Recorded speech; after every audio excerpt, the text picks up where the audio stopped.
هەر لەسەر ڕێگارەکانی حکوومەتی بەریتانیا بۆ ڕێگریکردن لە کۆچبەری نایاسایی نەجات محەممەد پارێزەری دادگای پەنابەران لە لەندەن و لەگەڵمانەوەکان نەجات سوپاس بۆ ئامادەبوونی بەڕێستان. ئەو ڕێکارانەی کە حکوومەتی بەریتانیا بۆ هاتنی کۆچبەری نایاسایی گرتوونێتە بەر چییە؟ کاتت باش لە ڕاستیا و خاڵی یەکەم لەسەر ئەو بابەتە لە مەسەرەی پەنابەری بۆ دادگای ئەوروپا کۆمەڵێک قاچاقچی بەڕاستی لە دادگا سزادا ئەمە کاریگەرێکی زۆر هەبوو بۆ ڕاگررتنی یان بۆ ڕێخۆشکردن بۆ کەسانەی کایانێ لە ڕێگەی نایاسایی بێن بۆ ئەم وڵاتە و بەریتانیا خۆی اتفاقێکی تەواوی هەیە لەگەڵ ئەوروپایەوە لەگەڵ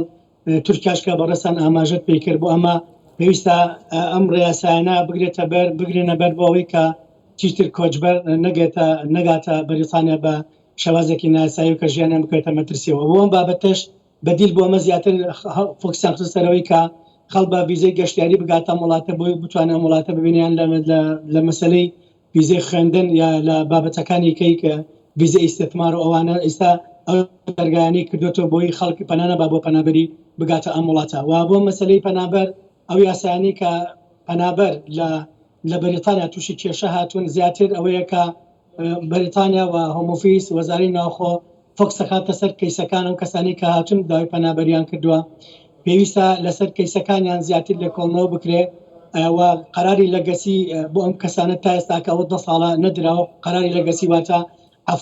عەفوویەکی عام بدرێ بۆ ئەو کەسانی کە دێن و پەنابەر دوای 8 ساڵ 7 ساڵە مێننەوە پەنابەریەکان قبول بکرێ. بەداخەوە ئەو بابەتە زۆر کاریگەری گەورەی دروستکرەوە ئەم دروستکردنی هوتێل و یا ئەو کەشتی و ئەو بابەتی هۆستێڵانی کە لە بەریتانیا دروستکراون ئەمانەش هەمووی ڕێگریە بۆی خەڵبێتە ئێرە وەکو جاران لە خانووە جێنشین بکرێتەوەوانە کاریگەری زۆر دروستکرە بۆی پەنابەر نەگاتە ئەم وڵاتەیان پشت بە ئەوە نەبەسێکە لەم وڵاتە مافی پەنابەرەکەی بە ئاسانی ئەتوانن یەکلای بکەنەوە. پەنابەری وایە 2 ساڵە لە وتێلە ئەمامی کاریگەری بۆ خۆی دروستەکات لە قسەکانی خۆتەوە کاک نەجات دیارترینە و کێشانەی کە ڕوبەڕووی پەنابەرانە بنەوە کە چنە بەریتانیا چییە؟ پەنابەرە نایاساییەکە لە ڕاستیە ئەو یەکەم خاڵ ئەو پەنابەرانە بە هیچ شێوە بۆیان نییە هیچ کارێ بکەن.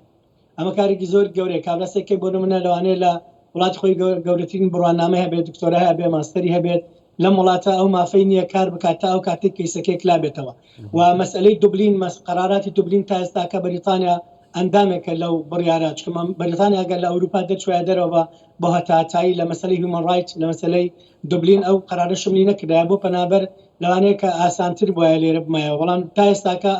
ئەو قەرارەی دوبلین ماوە کە هەموو ئەوروپا پابندن پێوەی بەریتانیاش ئەندامێکە لەو ڕێکخراوە و ئەگەر کەسێک بەناو ئەوروپا بێت بگاتە بەریتانیا یەکەم خاڵ ئەوەیە لێکۆڵنەوە لەسەر قەراری دوبلینەکەن کە ئەم کەسە مادام بە ئەوروپا هاتووە پێویستە قەزەکەی تا 3 مانگ بۆ 6 مانگ ئەمێنێتەوە هیچ قسەی لەسەر ناکەن تا ئەو کاتەی فیدباکێکیان بۆ دێتەوە لە بابڵین دادگای ئەوروپا کە دوبلین کاتی خۆی لەسەر ئەم بابەتە قەراریانداوە هەر کەسێک پەنجەمۆری ئەوروپا بیان بە ئەوروپا بێت پێویستە یەکلا بکرێتەوە لە بەریتانیا بزانم ئەم کەسە کریمینال کۆنڤکشنی یان نەبوون جەریمەی هەیە پێشتر یان داوای پەنابەری کردووە لە ئەوروپا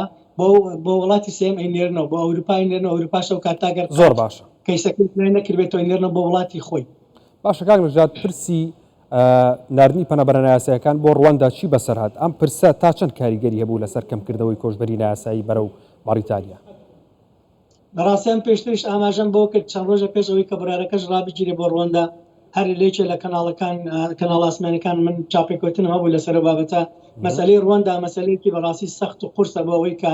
پەنابەر بگەێنی بۆ وڵاتە هەم لە ڕێی داراییەوە بۆ بەریتانیاوە هەم لە ڕێی مەسەلەی مافی مرۆڤەوە کە ئارتیکاڵی هیومەن ڕایت شملی ئەو کەسانە ناکات کە بیانێری بۆ ڕواندا لە کاتێکە کە تۆ ژن و مناڵ لەگەڵ ئەوانیان نەبن. ئەمەش بابەتێکە دژی مافی مرۆڤ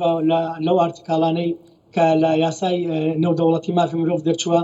و بۆیە ئەم بابەتە ئەبێ زیاتر لەسەری قسە بکەن و ڕواندا تا ئێستاکە ڕاگیراوە زەحمەتیشە ڕواندا سەرکەوتوو بێت بابەتێکە چکەم